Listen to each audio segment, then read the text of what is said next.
What's up, guys? Welcome back to the Unwracked Podcast. I'm Andrew Barry, your host, and I'm joined by my co-host, Phil Viz and Kyle Wilkes. Guys, how we doing today? Doing okay over here. Kyle's moody.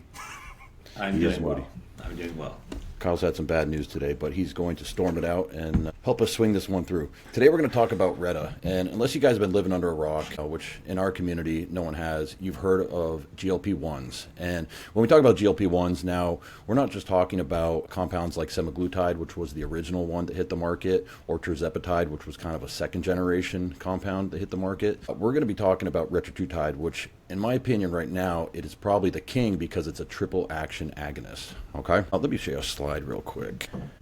All right, guys. So starting right off, we're talking about, I'm going to talk primarily about the GLP-1 receptor activation. That stands for glucagon-like peptide. And basically, it's an incretin hormone. And what does that mean? It's a hormone that's released from the gut in response to primarily carbohydrate and fat intake. So you eat a meal, these incretin hormones are released, and they carry out their actions inside the body. So GLP-1 receptor activation, a couple things. Increased insulin secretion, reduced glucagon secretion, delayed gastric emptying, and appetite suppression. You get the increased insulin secretion from the GLP-1 receptor agonist by stimulating insulin release from the pancreatic beta cells in a glucose-dependent manner. So you eat a low-carb meal, you get a certain response. You eat a higher-carb meal, you're going to get more of a response. Make sense so far? Reduce glucagon secretion. This is done by inhibiting glucagon release from the pancreatic alpha cells, which reduce hepatic glucose production, further improving glycemic control. Additionally, you get delayed gastric emptying. That's probably the main side effect that we hear from people that, hey, like I'm having a little trouble going to the bathroom, food's sitting in my stomach a little bit longer, my appetite's coming down. But basically what it does is it slows the gastric emptying rate, which prolongs the nutrient absorption, and that effect leads to reduced postprandial glucose spikes. And then lastly, the appetite suppression, which works through the central nervous system. It decreases hunger signals to the hypothalamus, leading to reduced food intake and sustained weight loss. So what you can see here, and we're talking about GLP-1 secreted by the ileocolonic cells, okay? And we already talked about how it decreases the gastrointestinal motility. So everyone's experienced taking a little too much of a GLP-1 compound to where I would say it's usually 10 to 14 days. I get emails from clients like, hey, I'm having a little hard time, using the bathroom, or my appetite is completely gone and I kind of feel like I have a rock sitting in my stomach at times. To me, that's a side effect of using too much of the compound initially, and I would teeter the dose down a little bit. But here you can just see the schematic on how the compound works on all the different tissue. All right. So in the pancreas, increased beta cell proliferation, that causes insulin release. All right. On the flip side, it decreases cell apoptosis, which decreases glucagon release. In the brain, we talked about in the hypothalamus how it affects the satiety. It affects satiety receptors. I would say it's probably similar to in the sense that you guys familiar with CCK, cholecystokinin? Mm-hmm. After you eat a large meal, you get a release of CCK. You're not hungry anymore, obviously. But also, these compounds work on adipocytes, increasing lipolysis and decreasing ectopic fat deposition. And ectopic fat deposition is basically fat that forms around like your organs. It's fat that isn't like, it's not forming fatty acids inside your typical dermal layer. It's fats like, you've all heard of fatty acid liver disease, or when people get scans on their hearts and they have fat buildup. Same thing with the kidney. Etc. And then additionally, you have a decrease in gastric secretions and a decrease in gastric emptying. This is mainly due to decreasing the acidity, lowering the acid content, increasing the pH. So anyone that's experienced, not just the delayed gastric emptying, but kind of like the burps, or I'm not going to say it's full-on GERD, gastric esophageal reflux, but they kind of feel like I have a little something going on there that's trying to escape. Kyle, anything you want to add to this one? So for this first part here? Yeah, GLP-1s, and then we're kind of getting to GIPs too, which is the second pathway. No, so I think to keep it pretty simple, right? With the GLP-1, you look at the receptor agonism, and you would say the gastric emptying, right? So what people need to know about that is dramatically, it'll slow how quickly your food moves from your stomach to your small intestine, right? So that's what that means in a nutshell, as you kind of referred to earlier. That insulin response, right, that people speak to or hear, that's the enhancement from an insulin secretion standpoint when blood glucose rises that you're going to get from this activation on this GLP-1.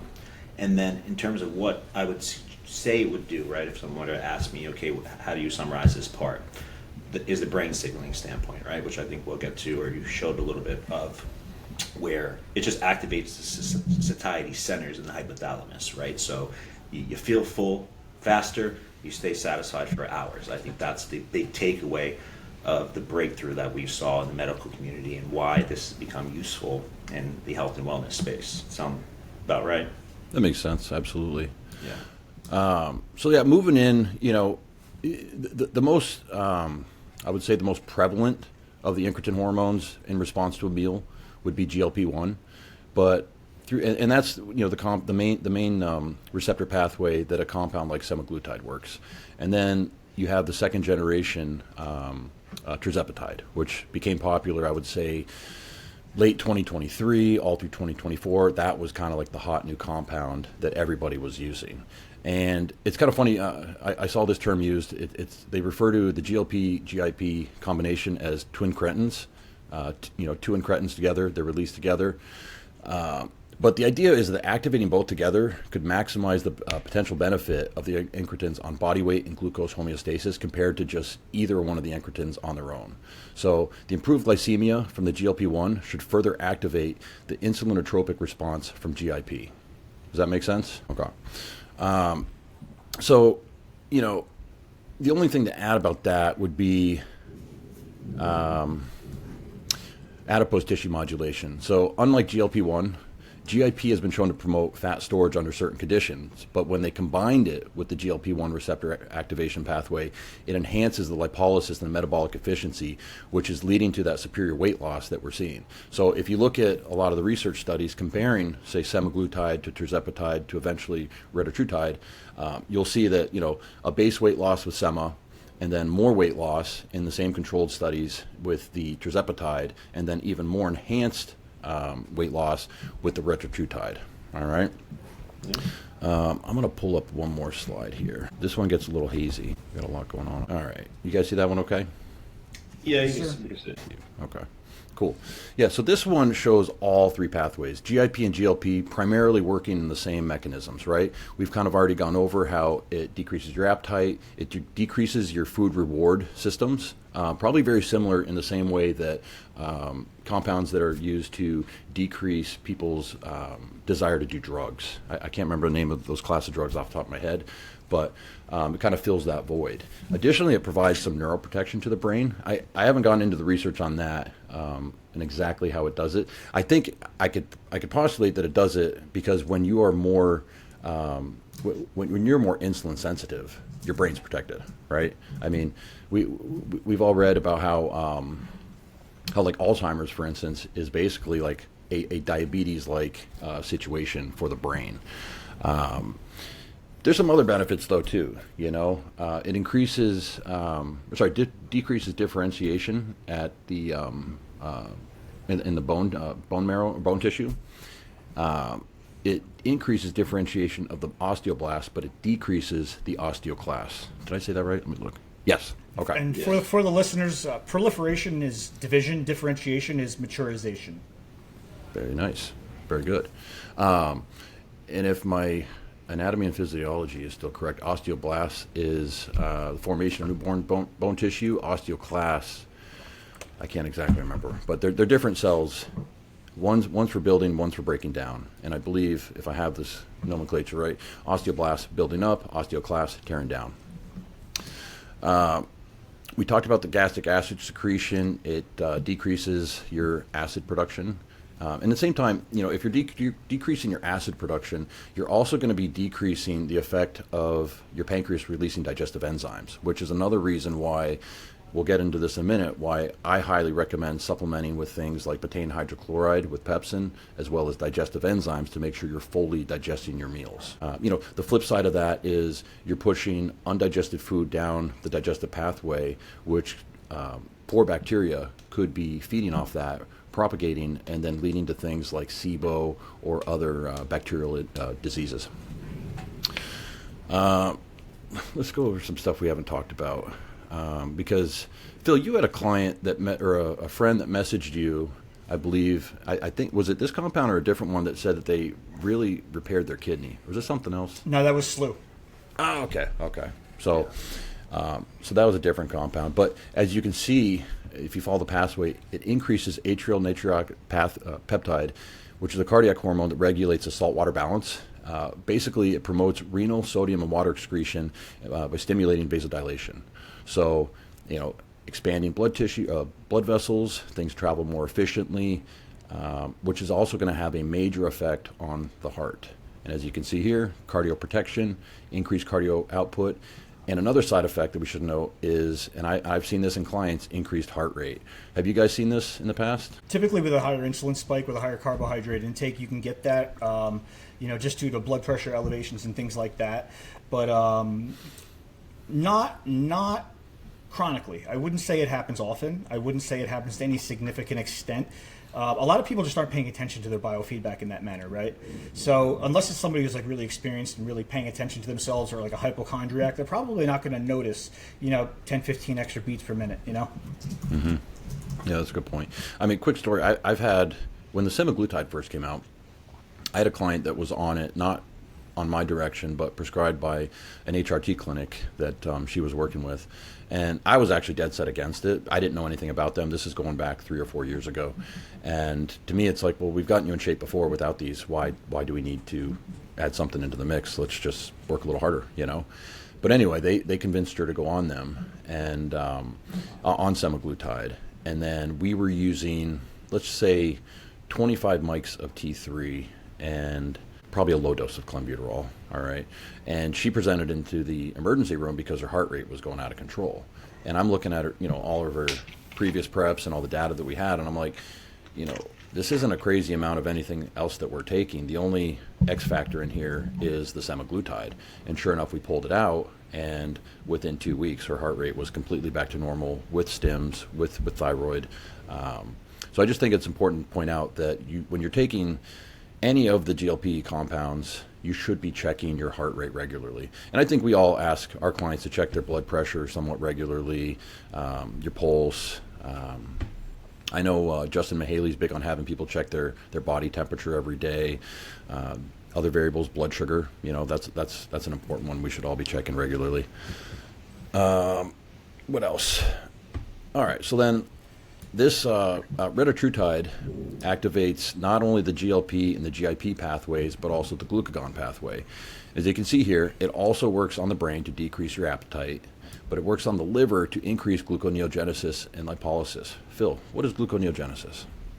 Gluconeogenesis is essentially when your body just converts amino acids to glucose, typically in a situation where your blood glucose is low.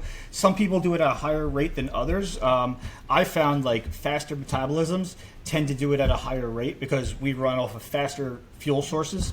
So, like a person with a faster metabolism is usually going to preferentially use glucose, because you're constantly burning through energy and you need more energy produced at a faster rate, and it's going to be the fastest source of energy. So your body is going to be more preferential towards glucose than anything. So like I've seen, for example, when I was in prep in 2017, I had Matt Porter help me out a little bit, buddy of mine, last, I think, of 6 weeks or something, and he pushed my carbohydrates way, way down, like probably lower than I would have been happy with or felt was safe or healthy. Actually, I was working with Kyle at the time. Kyle knows I was not healthy at that point, but my body was getting messed up. But what I was seeing is I was eating 400 grams of protein a day, and my blood glucose kept going up over and over and over and over. Like I would hit 105, I was converting at an extremely high rate, but that's also at a very lean and depleted state as well. But a faster metabolism is typically going to convert at a higher rate. Absolutely. The other thing, by glucagon agonist activation, you're going to increase lipolysis and energy expenditure. Well, you're gonna also increase lipolysis when HSL is elevated, right? So hormone sensitive lipase, and that's gonna happen anytime that your blood glucose is lower. So a simple way to explain like what this is doing, for the lay person at home, is it's just releasing more insulin relative to the food that you're eating than your body normally would. So if we're giving just BS numbers, just so people can understand, say you're eating 50 grams of carbs, and your body would normally release 4 IUs of insulin. Well, now because of this, it's going to release 5 or 6. So what that's going to do is it's going to bring your blood glucose down a lot quicker between meals. You're going to have a longer period with low blood glucose where the HSL is going to be elevated, and you're going to have longer periods of burning body fat. So it's going to work out pretty well in that manner. You're processing your foods at a better rate, and you're sitting longer low blood sugar, burning up more body fat, which is going to lead to more insulin sensitivity. So it's kind of like a circular effect where it's just one's complementing the next, and it just builds and builds and gets better and better. Yeah, I kind of explain it. I always use like weird analogies, and sometimes they work and people get them. Sometimes people are like, "What?" But one of them I use is like, Retatrutide is kind of like a really good accountant that works really fast and files your money away to where it needs to go. So if you think about, like Phil's talking about, the enhanced insulin secretion, so it's taking care of your food, your glucose load, particularly, at a much faster rate than it normally would. So then you can reap the benefits, the interest, if you will, at a much faster rate. The interest being fat loss because of those periods of time where your insulin levels are much lower. Because as he mentioned, hormone-sensitive lipase won't be active when insulin's present in the cell. So you're shutting down lipolysis when you have high insulin levels. So high insulin burst, insulin levels fall very quickly. You have longer periods of fat loss in between those meals, right? And just to be clear, it's not an on or off switch for people. So with insulin and HSL, it's going like this. It's not just going here and here. So like you'll see, for example, like a coach will prescribe like 2 IUs of insulin before your cardio, right? And they're like, how would that make you burn body fat? It's lowering your blood glucose. Well, it's not enough to shut HSL down. You would need a higher spike of insulin in order to do that, and a sustained spike. So if you could push your blood glucose down and then the insulin's no longer present, or it's mildly present, you're still going to be able to burn up body fat. So it's not like if there's a tiny bit of insulin present, you can't burn body fat at all. You just burn less. That's a good way to put it. Yeah. So I mean, potential benefits for bodybuilders, right? Fat reduction, optimizing body composition, muscle preservation, and enhanced recovery. Like these medications, they promote significant weight loss by suppressing your appetite, increasing your energy expenditure, increasing and enhancing lipolysis. In terms of muscle preservation, when you are more insulin sensitive, you're reducing systemic inflammation, which may help mitigate muscle loss, especially during periods of caloric deficit, right? I mean, when you're well fed, muscle preservation isn't an issue, but when you are on a contest prep diet or a pretty hard cut, you want to time your diet and structure everything so that you're preserving your muscle. It's rare, unless you really have your diet figured out, it's rare that you're going to be able to build a lot of muscle. Though I will say that these compounds would enhance the effect to be able to build muscle because they're keeping you so insulin sensitive, because they're reducing the inflammation. And then along with that, just enhanced recovery. When you have improved glucose metabolism, you basically have stable energy available. It aids in muscle recovery and performance, glycogen synthesis, all that good stuff. So, in a way, it's kind of like it's kind of like a cheat code or a unicorn compound, if you ask. Yeah, I always say that this makes coaches look like they're doing a better job than they actually are. Yeah. This really is a cheat code, So as we know, insulin is the strongest hormone we have in our body for muscle building. So the more efficient that we can make that, the more muscle preservation we're going to have, to your point. So if you're more insulin sensitive, that means you've got enhanced uptake of all the nutrients that you need being delivered to the muscles. So if more nutrients are being delivered to the muscles, then obviously you're going to be able to preserve muscle better. This is why in a depleted state, you're going to be in a much worse situation because now your body is upregulating gluconeogenesis, which means you're getting less protein than you're actually intending to do for muscle preservation purposes. And as we get leaner, as Andrew said, it gets more dangerous with muscle loss. Whereas at the beginning of the diet, we can come really hard out of the gate and go really low calories and not lose any muscle mass because you've got so much body fat. And this is where a lot of coaches get their timing wrong in contest prep because they're not lean soon enough to be able to come down slow at the end and preserve muscle and fullness. They're kind of scrambling at the end rather than shooting down fast and then getting to where you need to be at, say, 8 weeks out, and then being able to come down slow, because you've got to be more delicate at that point or you're going to lose some muscle mass. So optimizing insulin sensitivity is going to optimize nutrient uptake. It's going to optimize glycogen formation. Like, you'll get better glycogen formation with less overall glucose than you would in another scenario. So you're going to be able to load better. It means you need less food to load. There's a flip side to that where your metabolism is going faster, and because your energy stores are low, you also might burn some of that up.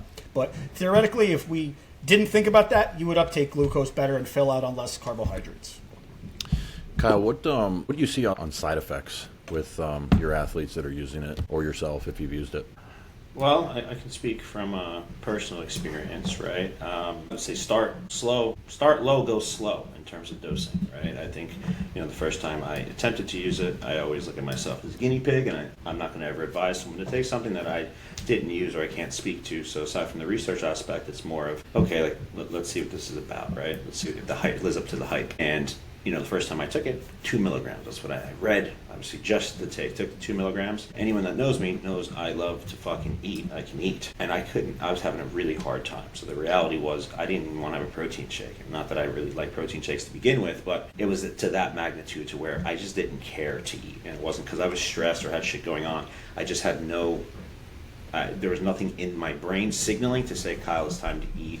This is what you love to do. So on one hand, it's beneficial for someone that might have an issue, but it's, I guess the main takeaway, it's not willpower, right? It's when you start to take this, it changes your brain chemistry to where it's not just motivation. So it can help make natural food choices, I guess you could say, is what I would kind of consider it. So we make healthier choices feel more natural versus forced. Oh, so some side effects are things that I would be concerned about, right? Obviously, we can go into the specifics with gut motility and when not to use it, or who I would never advise using it with. But aside from the desire not wanting anything to do with food, which I love, you have to realize that complete food aversion and losing interest in eating, it might sound good for someone that always has to eat, but ultimately, when you take a normal person, whether they're in a dieting phase or maybe in a reverse to where there could be applicable reasons to utilize something like this, the reality is there's rebound effects like anything in life. So that hunger is going to come back. Fat Kyle is going to come back if I stop using this, right? So it's just a matter of time. So from a dosing perspective,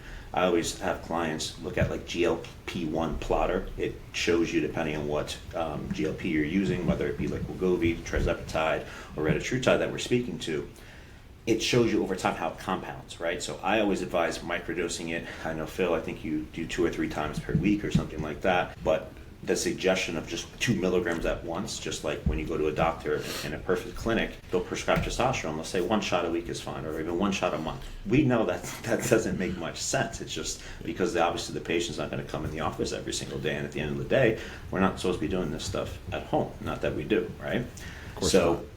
You have to consider that, but then the psychological dependence. There are certain clients that I know they're addicts, like anything. They're going to abuse it. It's not something, there's no medication I think you would want to be on forever. So though it sounds like it can be really helpful, at what point do you realize I'm dependent on this shit? And if this didn't exist for some reason, if there was a cease and desist sent out and we didn't have access to this, what would happen? How would I survive?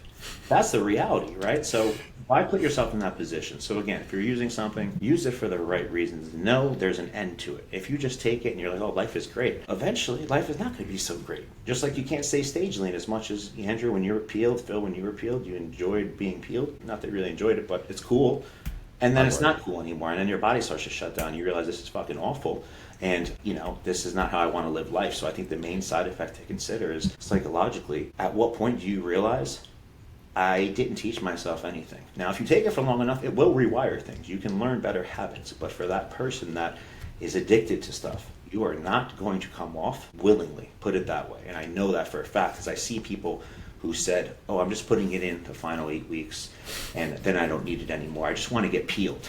It's like, fat fuck, you're never peeled because you always eat, which is great. But the reality is you're not doing any cardio. You don't want to work hard. So you're just looking for an easy out. And that's where I see people using it. And they're still not going to be in shape. And all they're going to do is take more and more. And your tolerance, like anything in life, it will build. And then what happens when, again, they make bottles. I think when they first started producing this, it was 5 milligram bottles. Mm-hmm. Now they have 10. Now they have 20. Because people are 30. just taking it. 30. What the hell do you do at 30? That's like 15 weeks worth, in my opinion. You know what I'm saying? So there has to be a method to the madness. You have to know when, okay, this isn't for me, I'm abusing it, just like we do every other thing. Yeah, so I always take that stance as well. I like minimal approach. I've had a lot of people ask me, what's the highest dose you can take? And I said, why would you want to take the highest dose? You know, you want to take the minimal amount. And I always take a minimalist approach with everything. You can always put more in, but you can't pull it out if it's too much. And like Kyle said before, why would you do like a 2 milligram shot all at once? Because then you're going to have a roller coaster. You're going to have crazy side effects at the beginning, and then it's going to taper off. You want more stability, so you want to try to avoid doing that. So you always want to start as low as possible and then slowly move up. And you want to do things one at a time. I've had a lot of clients ask me, like, okay, well, what do you want me to do with insulin? What do you want me to do with this? What do you want me to do with that? I'm like, listen, we're doing one thing at a time. I need to know how you respond to this first before we consider those factors. Like, even I implemented it off season with some people at a very, very low dose. And they're like, oh, well, are we going to add food? I'm like, I don't know yet. I need to see how you respond to this and what it does to your appetite before I can move forward in that direction. Because if I don't isolate this, then I don't know what's going on. So it's very important to always start slow, be minimalistic, and not really depend on it. I always tell people, like, for stimulants, nootropics, and things like that, I always like to take just enough to where I feel normal, like where I feel like what I'm supposed to. I never want to feel like high or super speedy or super accelerated, because then you start to get addicted to that feeling, right? So I try to always use something as just a little bit of a push, you know, not like a sledgehammer. Just getting back to the side effects, because I wanted to go over those, you know, just so people know what they're getting into. You know, I talked about how Retatrutide and the other GLPs will lower your pH, right? I'm sorry, it'll lower your stomach acid, raise pH. I said that backwards. So, yeah, I do that all the time, right? So in those situations, and you'll find this with people even if they're not taking these compounds, people, you know, as we age, we produce less and less stomach acid. And the stomach acid is really important for digestion because it initiates the breakdown of proteins and then signals the pancreas to release the rest of the digestive enzymes to do their jobs. But I would recommend supplementing or having on hand at least betaine hydrochloride with pepsin and digestive enzymes. And I recommend people use these typically with their like higher protein meals, especially, you know, and your more solid protein meals. Not many people have a hard time breaking down, you know, like a whey isolate or something of that nature, but they have a harder time with like beef, chicken, fish, stuff like that. So betaine hydrochloride, you know, start with 1 cap because that's another compound where, you know, we're talking about building your way up. If you jump to, you know, oh, this is a large meal, I'm a big guy, and I take 3 capsules, and next thing I know, I'm just feeling very acidic, and I'm burping a lot, and now you start to think, oh, I need an acid reflux type compound.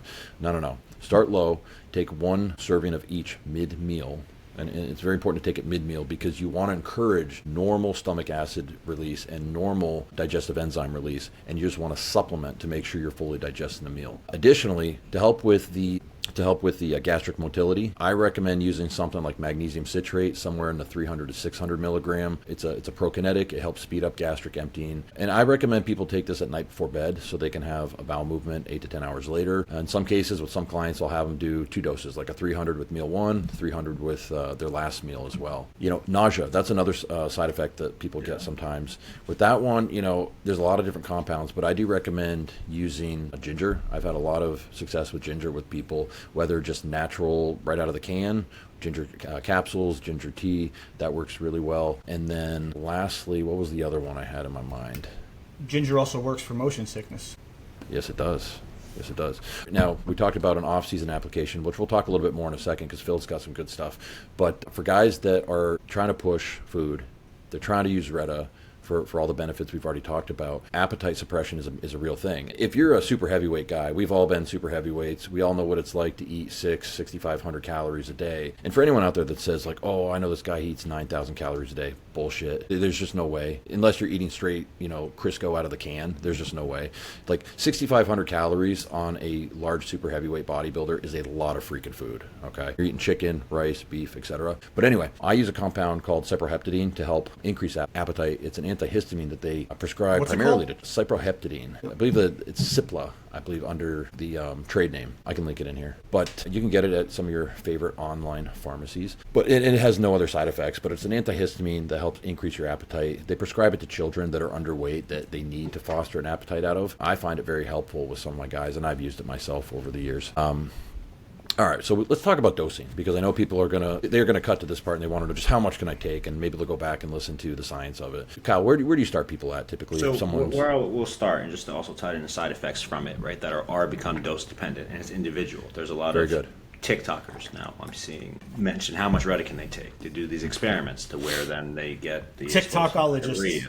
They vomit. They have all the gastrointestinal, which are the most common side effects, right? Yeah. But the other things to pay attention to are the metabolic side effects, right?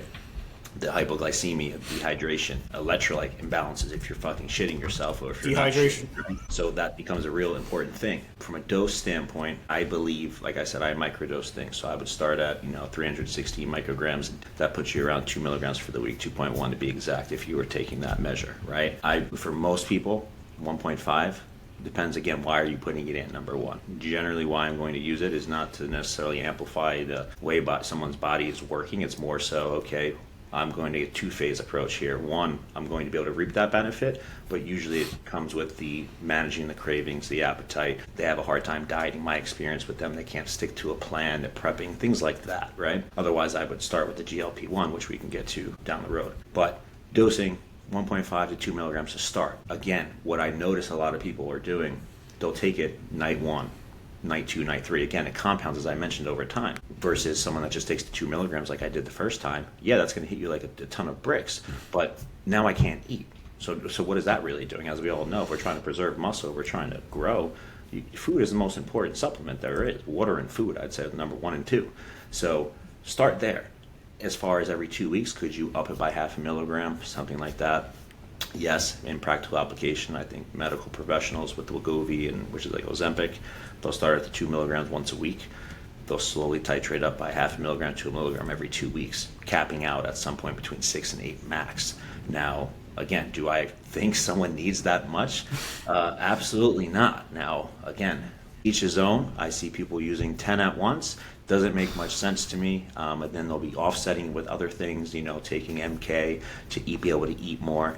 It's just like, why are we doing that? Yeah. Phil, how about you?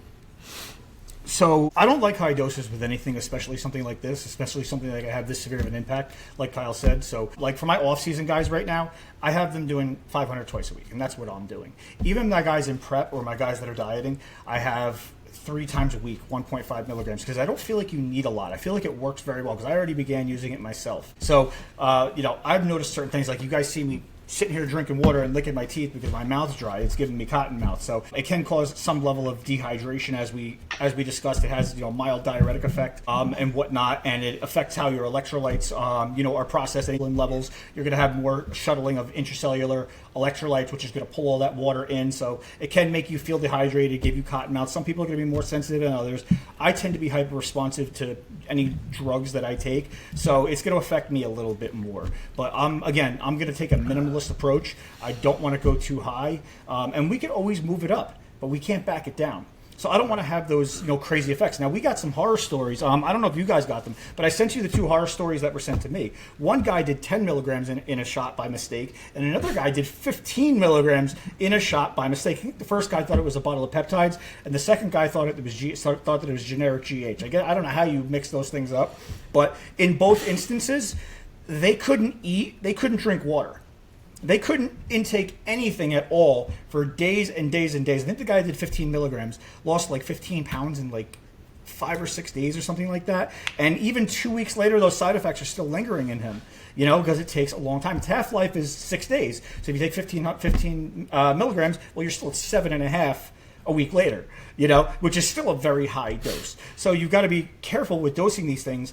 And you want to see how the person responds. They might be a hyper responder. They might not need that much. Another person might not be, and they might need a little more. So each situation is going to be individual, and I think you should dose it from the lowest standpoint and then slowly move up as you go, as you gauge their response. Yeah, I agree with that 100%. The only thing I'll add is the reason why in the literature and in a medical setting it's, one shot, one injection per week is because the general public is not like us, where we'll stick ourselves 20 times a day in a contest prep. I remember back one year I was personal training someone and she's like, "Oh, you're doing a bodybuilding show." And she's like, "Do you take steroids?" And I'm like, yeah, maybe. And she was cool. And then she's like, "So what, do you just take like a shot of test?" And I'm like, "Lori, I'm on 16 different drugs today already alone." I was at like a week out, right? So you add in all the compounds, all the ancillaries, all the different things that a normal person would take, and her face just went white. She's like, "But you look so healthy." I'm like, I kind of am, I kind of ain't. It depends on your definition of healthy. I've next to no body fat, but if you pulled my labs right now, they wouldn't be great. But in terms of dosing, I agree with you guys. I tend to like to do 3 doses or more per week, meaning I would rather do something like 0.4 milligrams or 400 mics, Monday, Wednesday, Friday, or do something even like 0.2 to start out every single day. So you're going to end up right around 1.4, 1.5 milligrams for the week. From there, we can always titrate up or titrate down. That's the other thing. You can always go down, people. I would say the most I've ever had someone on is probably 2.5 milligrams for the week. And I think if you're a serious competitor and you're just trying to get some of the mild benefits of it, and you have discipline, which our sport requires, you don't need much more than that. I want to bring this conversation to another level here. What are you guys' opinions of these compounds overall in our sport, especially because we all dieted and did shows without half these compounds that the kids get today. And in my mind, I've thought of this deeply. Like, I don't know if I want to tell everyone to start taking it or certain people, because it's like, I want you to feel the suffer. Like, I feel like you're not a bodybuilder unless you've done, chicken and spinach for multiple meals a day and an hour cardio, and you get to be empty, and you know what that really feels like. Like, you've shown how bad you want it when you're going the distance and doing the things that we used to do in the, I'm going to say 80s, 90s, early 2000s, and probably to the 2010s. But yeah, what do you guys think about this? Give me your opinions. To what Kyle said, if you start using something at too high of a dose or too frequently, you start to become dependent on it. And even, again, like he said, you might not think you are, but you are. You're becoming addicted to the ease of use, which is why people are so enamored. They always want to know about PEDs. What can I take? What can I stack? What can I do with this? Because they're slowly removing all the obstacles. They're making it easier. But again, to your point, Andrew, I think that there's something to be said about building that grit and building that toughness. I think in our group chat earlier, I was saying, as my life got more comfortable, I became a worse bodybuilder. Yeah. So a certain level of comfort is actually going to hurt you. It's not going to help you. But to one thing I wanted to say to our last point before we moved away from it was, when you're assessing your dose, give it time. The first week on this did not feel like the second week on this, and did not feel like the third week on this. I didn't start getting cotton mouth until maybe 3 weeks in. And I didn't start having motility issues until maybe 2 to 3 weeks in. So again, don't just, I didn't feel it this week, I'm going to up the dose. Give it time before you assess. Good advice. Phil, you had some questions. See, I wanted to lead into some questions here. See, for the viewers here, you might notice that I'm not talking as much here, simply because I'm the newest one to these products on this podcast. I wasn't using them to any high degree for a long time, whereas these guys have a lot of experience, and I'm a big believer in, don't talk about what you're not an expert on. So yes, I'm well versed. Yes, I understand the mechanisms. Yes, I have a strong background of knowledge, but I don't have the experience in the field. So I'm not going to sit here talking like I'm an expert, when we have 2 people here that have a lot more experience with it than me. So they're the ones that should be talking. So what I wanted to do is I wanted to lead into some questions that are kind of like in the trenches, in the field, real world experience, and see what their opinions are on these different topics that everybody is going to experience as we go along. So I wanted to walk through that. So the first one is one that I actually posted on my story the other day. I think it was like last week, about when I had a cheat meal and I ate a whole Domino's pizza and then a giant cookie and dried fruit, all kinds of shit, probably like 500-600 grams of carbs, and I got blocked up like you would not believe for 2 days because I did that. So how do you guys address or approach cheat meals, and how do you feel about that? So honestly, I'm going to be honest, I would never tell someone to eat a cheese pizza or a cheat meal of that caliber. I mean, anyone that works with me knows that my free meals are few and far in between when in prep, and I'd rather utilize more clean foods.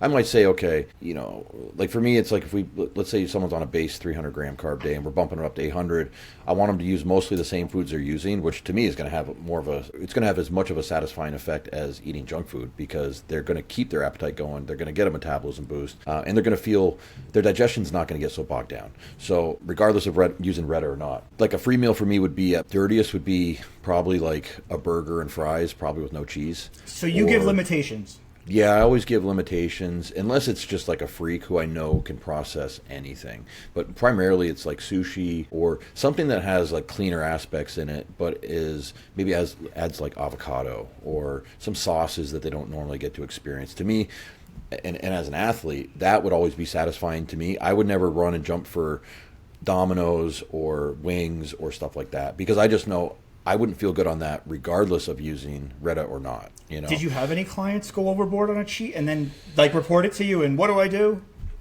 You know, I haven't, because I think a lot of them, and they're probably, I'm sure Kyle's clients are the same, they're afraid of me in a lot of senses, that they don't want to disappoint and they don't want to, and I don't think it's a lack of admitting if they would have, but I just think I try to foster, like, look, we're a team here, and this is the finish line, and these are the things that are going to help us get there, and we can use refeeds and some cleaner cheat meals, but this isn't go to the buffet, the Chinese buffet, and load up, you know, because that's going to have a deleterious effect on our preparation, because I can't even calculate what you ate, you know, if you did something like that.'t I mean, in your situation, to answer your question, you know, I would say don't do it again, for one thing. And then secondarily, I would probably try to figure out, okay, you said pizza and something else? I had pizza. I actually had one of those brownie cookies, like the whole thing, and a container of fried pineapple. It was like 650 grams of carbs. Okay, so the carbs but a lot of fat too. So that's where I'm going. So the carbs are one thing, which I think are much easier to process in a situation like this. I think it was the fat. I think the fat is what can also slow down the gastric emptying rate so much, put a lot of stress on your liver and your gallbladder to help digest, and that's what slowed you down. So my advice would be cut the fat in half. Like, figure out, if you want to do a pizza, do a lower fat pizza, you know? I'm not going close to that again. Yeah. Kyle, what do you think? I don't see the point of having a cheat meal and having Reta in, right? Because that would apply to like an off season. Because in a prep, I can count on one hand how many clients would get a free meal, go do what you want. Usually, anyone I would say that to is a person that's advanced, where I know they're not going to be a jerk off and eat kind of what Phil ate. All right. So again, are there situations where I've seen people complain their stomach hurts, they're getting the cramping, they're having motility issues? Yeah, and it's almost, those are somewhat prevalent regardless if Reta was in the equation. If you're eating a really clean diet and then all of a sudden you start eating, whether it's ice cream, cake, whatever, you're going to have problems anyway. So of course, if we're slowing things down, it's going to take longer for those issues to kind of, excrete and get out of the body. So I just don't see the point in really having a free meal when you're having Reta. The two would never be in at the same time for me. If you were doing a refeed, Kyle, would you structure it more, be like, okay, let's, again, use that same example, base carbs is like 300 a day or something like that. Would you say, okay, I want to bump you to 800, and I want you to evenly distribute those carbs through your 6 meals or whatever, and using similar sources of foods that you've been using all prep, so then you can actually see what the effects of the Reta with the clean foods are, and is it helping you or is it hurting you, that kind of thing. Yeah, in theory, that is exactly how I would go about the approach, because you always want to, there's method to the madness is what I like to say. You're trying to learn something. So usually a clean refeed, the reason you're doing it, right, is it to boost the metabolic, are you kind of giving the body, someone's fatigue, trying to reset them? Are you trying to boost their metabolic rate? And what is the primary goal? As far as the foods, again, I'm not going to be using weird shit like a day before a show. They think you have to have a burger and fries in between prejudging and night show, right? Maybe they think the sodium is the answer. It's not the fucking burger and fries. Yes, maybe some fats helped hold the carbs, but that wasn't the reason. But I would always use the same foods we've been using at higher amounts. So in your case, if the base diet was 300, maybe I'm doubling it. 600 carbs today. See how you do, right? Did you have any issues? If so, okay. Sometimes I'll bring down protein, right? Because obviously protein in those cases are just going to slow shit down, just like on show day. Does protein matter? No, it doesn't do anything, right? It's maybe satiate, make them a little fuller, but potassium. To a degree, depending on what kind of carb sources you're using. Yeah. So into the next question that I was going to tie into this was, after I learned my lesson with that, now just for the viewers, just so they don't think I'm like screwing off, I structured my diet a certain way because I got, like these guys said, I was eating 7,000 calories for 15 years, and I'm absolutely sick of food. So I love to do my intermittent fasting. So I'm dieting right now, getting a little leaner. So I like to spend 3 or 4 days really low. I'm talking about under 1,000 calories, and then I would refeed before my workouts. So I would try to do it in the shortest window possible, and that's why I did it that way, because I'm not going to be able to get that amount of food in with clean food in any other way. So here's what I did the next time, and this also posed a problem. So like I said, I was trying to do it in a smaller window, right? So the next time I did it, I spaced it through the day, but I still tried to do it in one day. And because I tried to do it in one day, I didn't get blocked up as bad, and I didn't have anywhere near the fats either. It was actually pretty low. And I still got blocked up to an extent because I think I did 700 or 800 grams of carbs in the day. And so my instinct now is just, I've got to spread it over 2-3 days. So what would you guys tell somebody in that scenario? I would first ask you, I would actually first lower the carbs and try the one-day experiment again and see if you're getting what you want out of it in terms of the elicited response. Are you filling out? Or did you get a metabolic boost in the succeeding days? Let's just say you added 800 grams of carbs. Like Kyle said, maybe start with 600 and see how that goes. But then, I wouldn't be against 2-day refeeds. That's definitely on the table for sure. Yeah. I would definitely ask you, are you using magnesium? Are you using fiber? Are you using... Yep. Okay, so I boost my fiber when I go through where I think I'm going to be blocked up with like more food. I make sure I have more fiber on those days to push everything through. I take in more magnesium. I take it multiple times per day. Large dose at bedtime. I make sure that I'm hydrated. The water and everything is pushing everything through. I even have a treadmill in my bedroom that I'll do like 5-minute walks like multiple times throughout the day. Just to be facilitating and make sure everything is going through. I take very good care of my GI as far as the best that I can. With different support and things like that. But it's still posed a problem trying to do it in one day. How about your water intake? Because that's another thing. When athletes, a lot of times they get a refeed, and especially a lot of times when athletes cross the finish line and their post-show and their calories go up, their thirst mechanism is not as high, right? Because thirst and hunger are very similar mechanisms in the sense of I want something in my mouth to fill me up. And that sounds really gay. I'll take that. But you get what I'm saying. So I see athletes all the time, and that's one of the main reasons I think athletes hold water post-show is their water goes from 7-8 liters down to like 3 a day, and the calories are going up, and then that's why they're also seeing digestive issues. And I think, especially when using Reta, which is decreasing your thirst mechanism, and you're adding the calories in, I feel like that's a double-edged sword where it's going to decrease gastric motility even more from a fluid standpoint, a fluid restriction standpoint. So I would say bump your water up while you're eating. Well, I actually did bump my water up. I'm typically not somebody who drinks a lot of water. I filter at a very high rate. So normally, like say I'm doing intermittent fasting or having a low carb day, if I drink a gallon of water, I'm peeing every 15-20 minutes all day long. My body filters at a very high rate. So that 1.5 gallon rule doesn't really apply to everybody. Some people need more, some people are going to need less. Sure. And I filter at a very high rate. And right now I'm over 1.5 gallons because that's what I need all day long. So I have a 40-ounce bottle that I drink through the middle of the night that just sits bedside, So like I'm drinking around the clock. Yeah. Okay. So Kyle, what do you think about this? So what is the exact question? Just because. So what I did was instead of doing the big sheet meal in that little like 3-hour window, I took those carbs, I spaced it in one day, and I'm thinking that maybe I need to divide that out over 2 or 3 days because there's no way my body's going to be able to process that much in that short a period without having some motility issues. Well, the first thing I look for is the foods. You're saying you use the same foods that gave you problems? I use very, very simple foods. I use a lot of cream of rice. I use English muffins, low sugar jelly on that a little bit, but pretty much mostly like bread products, cream of rice, things that I digest very, very easily. Right, so, you can eat large amounts of. I guess in your case, this is one of the cases where Reta is not something I would advise, right? I look at it like it's a contraindication. It's a high-risk scenario. Anyone that has any type of, whether it be, IBS, any type of inflammatory bowel disease, anyone that has bowel obstruction, any constipation issues, these are clients I'll never suggest it with, right? So there's no need. So in your case, based on what I know, if I'm being honest, you've always had somewhat of digestive issues. So of course, this isn't going to help, right? Now, if you were in a dieting phase, getting as lean as you did that last show, and you're like, yo, fuck this, I need a little help, you're not eating enough food to where you're going to notice it's an issue, right? Like that's the reality of it. So I think in your case, I have another client that's actually, he had some issues to where he probably should have got a GI map, but we've been working through it. He had mentioned, hey, maybe this will help make my insulin sensitivity improve. And it's just like, there's other things that help your sensitivity improve too, like diet harder, do some cardio. I don't need to put a drug in. That's just going to make, if you're already having issues, why would I put something in that is proven to take a normal person and create issues. You know what I'm saying? So that's actually why I started using this. So for the listeners, type 2 diabetes runs in my family. It's nothing that I did wrong. It's nothing that I did myself, but I'm starting to get insulin resistance with older age. Now, people have seen in my story, they're like, but you posted a 4.8 A1C.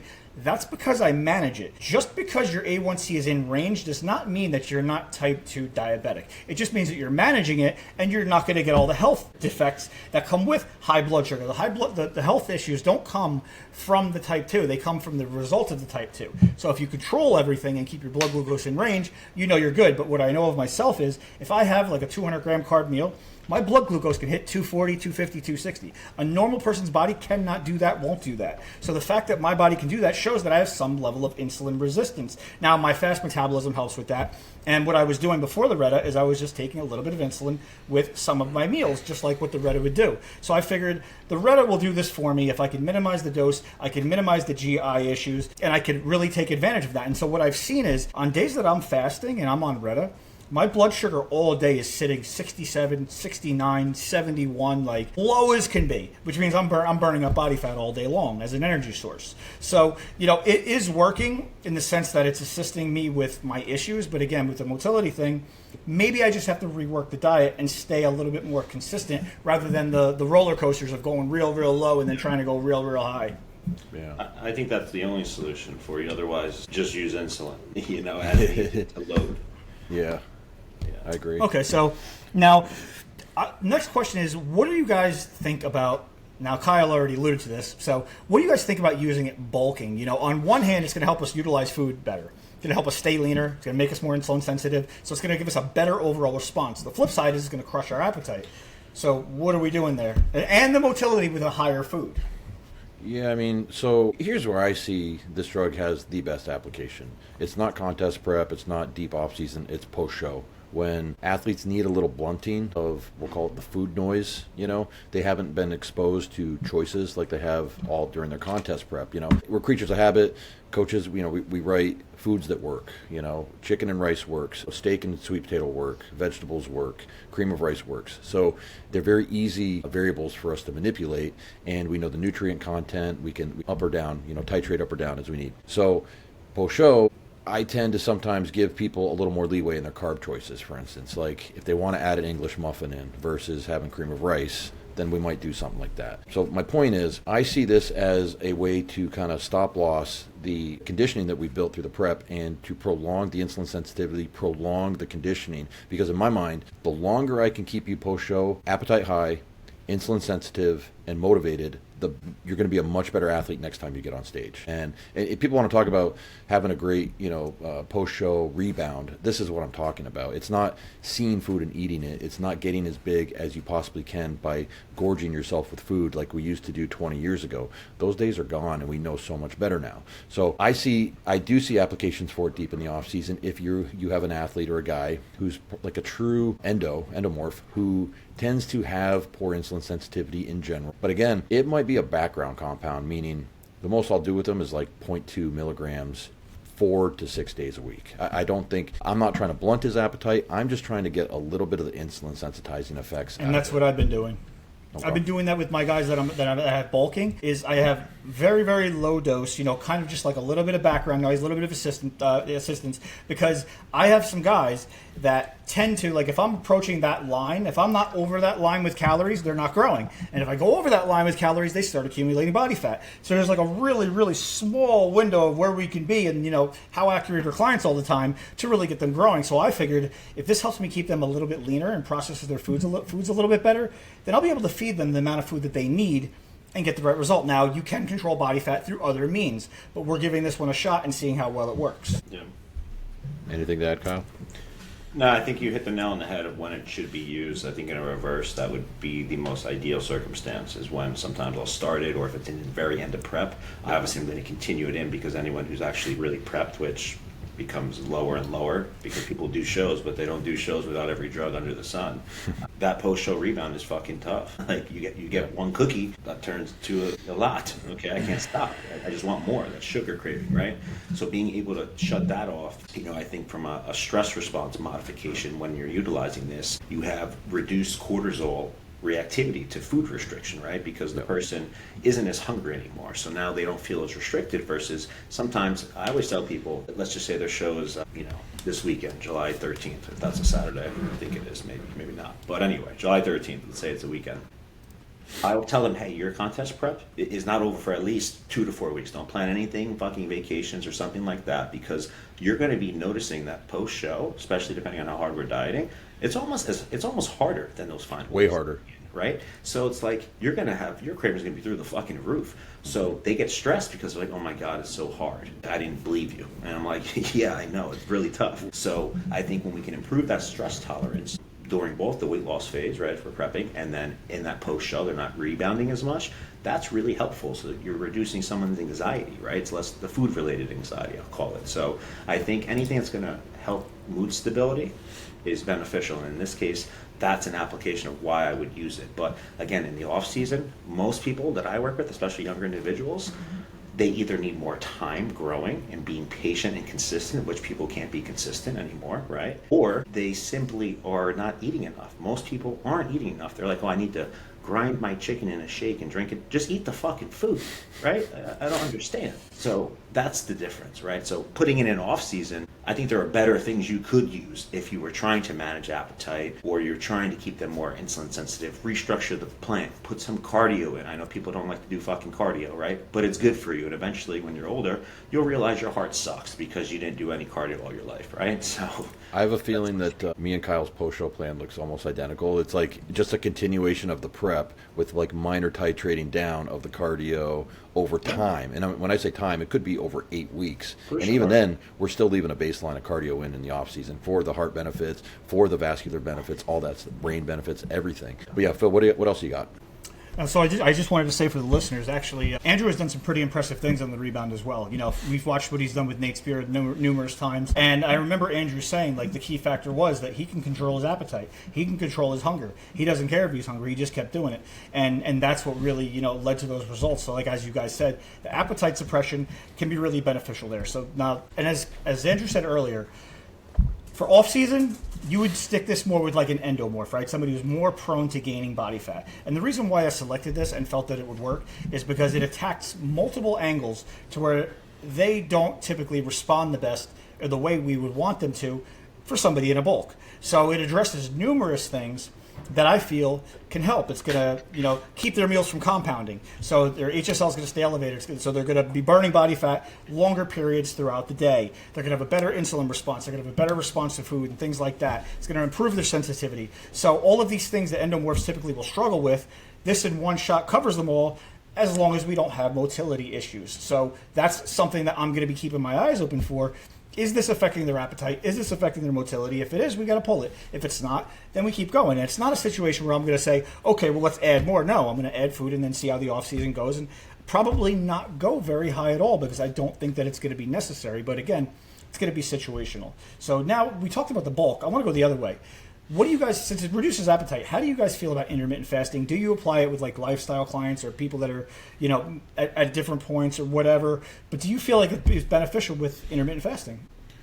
I'll say that I've noticed that a number of like my pro bikini clients, they all push off their first meal till like 11 o'clock. And obviously it's kind of annoying because I like to try to structure things every 2.5 to 3 hours you get a meal. But they like to try to push it meal one around 11 and then, maybe push it to 2:30 and then they can eat rapid meals, closer together. That free fat burning early in the day. Yeah. And to me, it's like when it works, I don't really say much about it. But when I don't see it working, I'm like, hey, let's get up and start eating earlier. Let's get your day started. So yeah, I mean, I'm not a huge fan of intermittent fasting. I'm a fan of fasts, meaning full day fasts. I'll utilize those in multiple situations. Really hard fat loss cases, I'll use them. In digestive issue situations, I'll use them. When a guy's deep in the off season and he's eating that 7,000 calories every day, I'll do a day-long fast, and then I'll probably follow it with like 3 days of just 3 of his favorite meals, But in terms of intermittent fasting, not really my thing.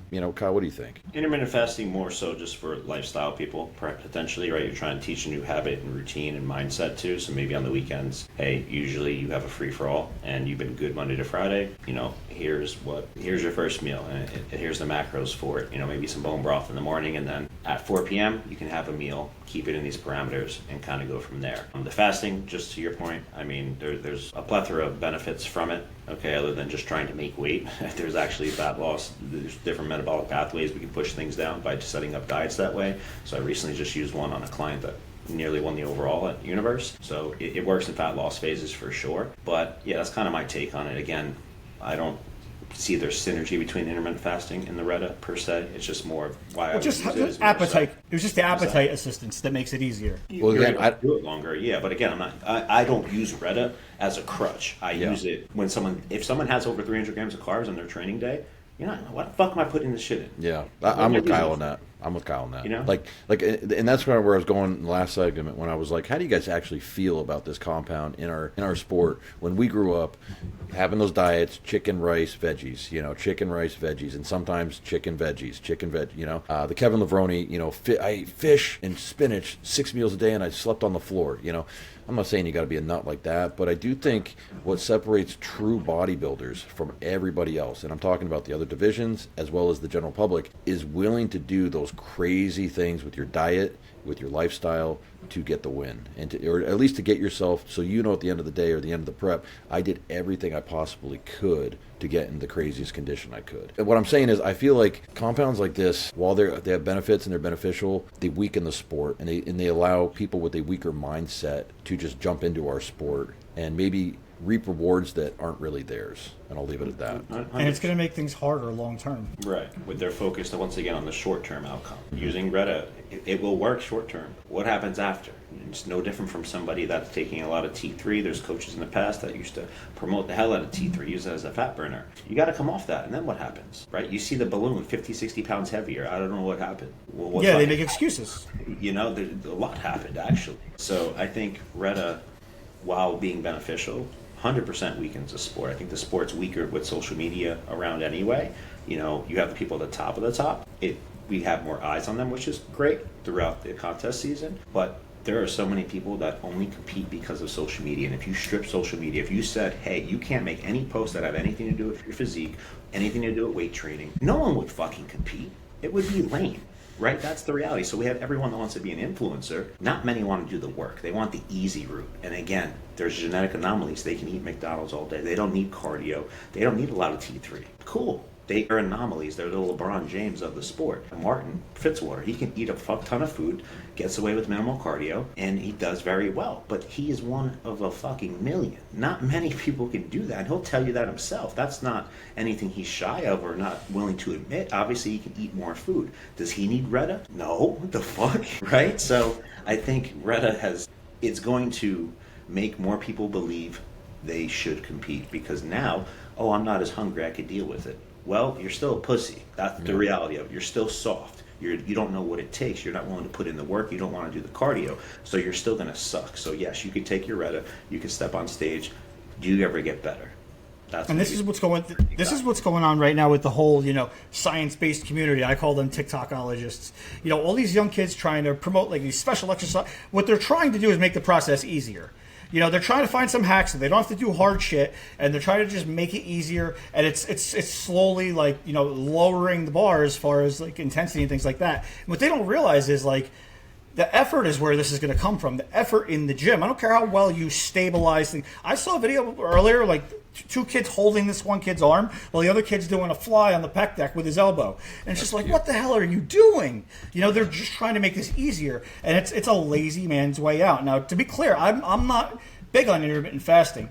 I do it sometimes if I'm trying to like either work more or like just make things easier, honestly. Like if I'm trying to make things easier, I intermittent fast. But I don't think that's ever going to be the optimal approach. Some people work too much. Some people don't have the ability to, do things a certain way. Some people have appetite issues where they just, they're ravenous. So if you let them eat all day, it's going to really pile up. Whereas if you only give them a 4-hour window, it's a lot harder for them to get into a surplus. So I'll use it in select situations, but that's never going to be my go-to. So to be clear for all these listeners, it's not something that I typically do recommend. And I think, Andrew, I don't know if you would agree, but it becomes, like I mentioned, it's dose specific. We could all take the same, and what you experience on 1 milligram, 2, 3 is going to be different from each person. But at some point, like, you're going to be hungry still. And if you don't want to be hungry, the amount you're taking is probably causing an array of other issues that isn't beneficial, right? So it makes prep easier. So, but again, not everyone needs it.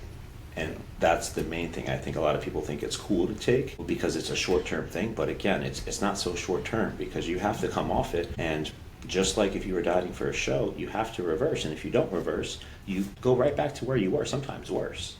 Yeah, I feel like we should come out with T-shirts that say, make bodybuilding hard again. And that would separate, you have to actually earn it. Like, actually, we should do this. And like we can be the arbiters of giving out those shirts to people that we respect in the sport that earn their stripes, if you know what I'm saying. Yeah, it's getting really What weak. else you got, Phil? But the last one that I want, actually, I came up with another one as I was going, so I'm going to touch on this one, and then I had a good one to close out on that I believe Kyle has some experience with.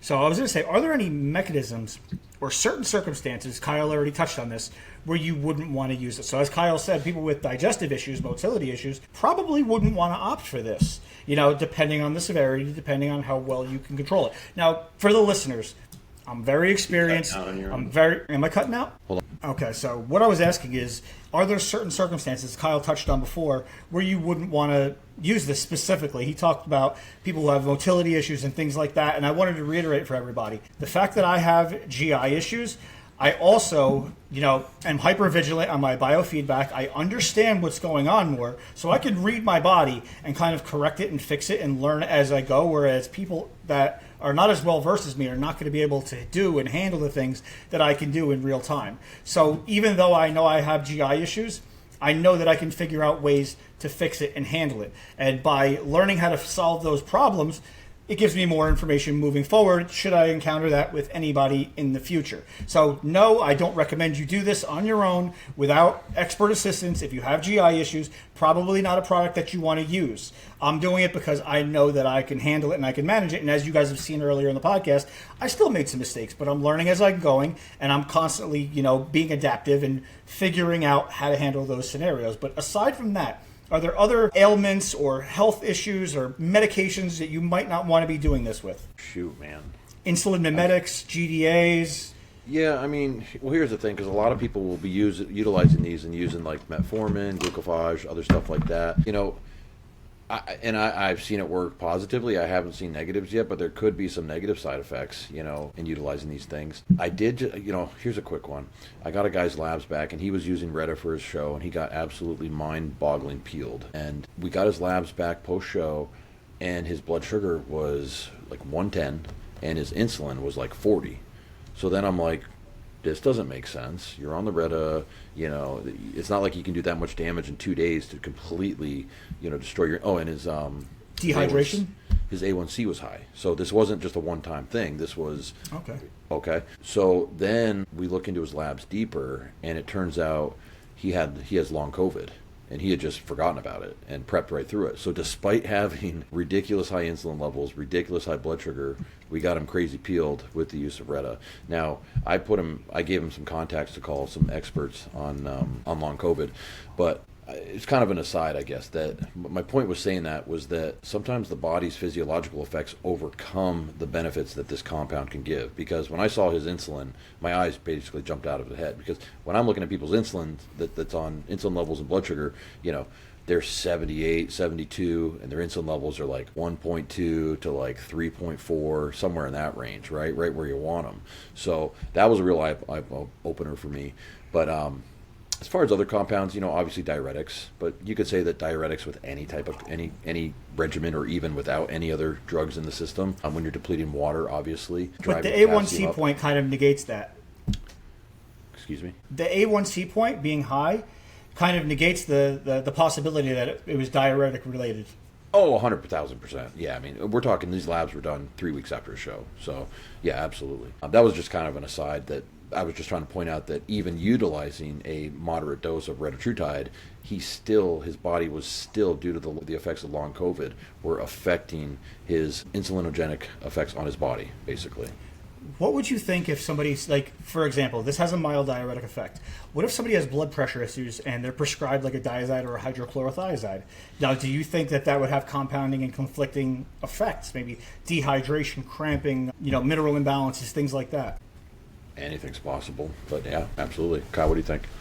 Yes, I mean, from a metabolic condition I was going to touch on, right? Obviously, we talked about the type 1 diabetes, and one thing we didn't touch on, which many people don't, is more so adrenal insufficiency, right? So that stress response. So kind of as you're saying, Phil, like I'll give you 4 cases, right? Case 1, we have the dramatic appetite suppression we get. So we have a normal person, they eat less, mild stress from eating less, cortisol rises, maintains blood sugar, right? If you're adrenal insufficient, you eat less, cannot produce cortisol, blood sugar can crash. Right? Now, if you're dehydrated, for example, a normal person, you're dehydrated, cortisol is going to help retain sodium. Blood pressure be maintained. If you're adrenal insufficient, when you're dehydrated, if there's no cortisol response, severe hypotension is very possible, right? Mm-hmm. The gastrointestinal stress, you got the normal person, let's just say they throw up, they're nauseous, all right? Usually that's a stress response. It's very violent to fucking throw up. Your body goes into recovery mechanisms that are going to be engaged. When you're adrenal insufficient and you throw up and there's no stress response, that can spiral into a crisis. And then the final 4th thing, like I mentioned, the reduced food intake. If you're skipping meals, for example, your liver will release glucose, generally speaking. Your cortisol will help maintain that metabolism. But in this case where there's adrenal insufficiency and you skip meals, there's no glucose release, that's where you'll see cases where there's severe hypoglycemia and things like that. So I think those are all things that people don't like. Again, they're not focused on, they'll take too much and then they have all these side effects. And the reality, it all stems from just how the body's naturally working. So I do think that, if you prescribe medication, I hope someone's not taking blood pressure medications and diuretics because they think they need them or they're going to be helpful. Obviously, in bodybuilding practices, any really good coach, I'd say, us 3 are decent. We don't abuse diuretics, right? We're not putting them 2 weeks out. Are there coaches that are putting things out 2 weeks out, 1 week out, using them like M&M? Yes. Is that healthy on its own? No. And then you sprinkle in something like Retatrutide where there's not a lot of literature done by any means. It's more anecdotal. To what extent? You know what I'm saying? So I think these are all things to be super concerned about. So that's my take on the metabolic condition to be worried about. Just to tie your question off, Phil, from a psychological or behavioral standpoint, I already mentioned I would avoid using this if someone has active substance abuse problems, right? If someone's going to abuse it, that's not going to be helpful to throw this in or anything in that regard.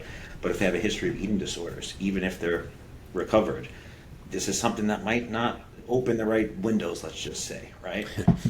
And then lastly, I see a lot of females that I'll get sometimes, lifestyle, etc. Body dysmorphia, right? It can worsen obsessive behavior. So if you're using this, yes, in theory, you're going to lose weight, but at what point? Are you going to use it the rest of your life? Is that what the goal is? So again, I think timing means the most. Yeah, I agree. Absolutely. And this actually, what he just said, leans into the last question that I had, was, can we or can we not use this all the way up to the show? Kyle, you want to lead this one? I would say based on the performance of a high-level athlete, it didn't seem to be problematic for me. Again, why do we use it? We put it in for the fact that I was dieting the person a lot harder than they probably ever had to diet for a show. It has some other benefits that I didn't see being problematic. Now, if this person had GI distress or the listeners listening uses this and they're noticing, hey, I don't feel great. I'm not eating a lot, but I know I'm going to need to carb up a ton and I'm going to need a lot of food. I would probably say start to titrate your shit down for sure, because you run into problems. But normally I'm using at such a low dose and I keep it in. But it's one of those things to where in certain cases, certain people don't need it. If they were using it, I would say, pull it out if they have issues with GI related. So Kyle actually made a good point. We have a private group chat that we all talk in. And when I first brought this up, Kyle gave a great answer. I said, why did you leave it in? He said, he looked great. Why would I change what's working? And that right there is the right answer. If somebody is looking great, don't follow these generic rules. Like I always say, pull the GH out close to the show. But if they're already dry and they look great, and I pull a variable out, how do I know what the body's response is going to be? Why am I going to screw with that? Actually, I sent a picture in a group chat today we were all laughing about. Our coach posted his client a week out, looking shredded, peeled, and then guy still looked great at the show because he was peeled, but looked nothing like that before picture. And we were joking around. Yeah, he probably tried to deplete him, load him, add diuretics, when he should have just done nothing. Like just a little bit of food and not touch it. So yeah, that point that you made was he looked phenomenal. Why would I change something? Was the right answer, right? Andrew, you agree? Oh, 1,000%. I mean, it's the John Meadows effect, right? If you look great on the Saturday before the show, all we're looking is to get 2 to 3% fuller, 2 to 3% drier. Don't get greedy. Don't think the change in X, Y, and Z compounds is going to be the next thing. And the other thing is, you're only as good as you are.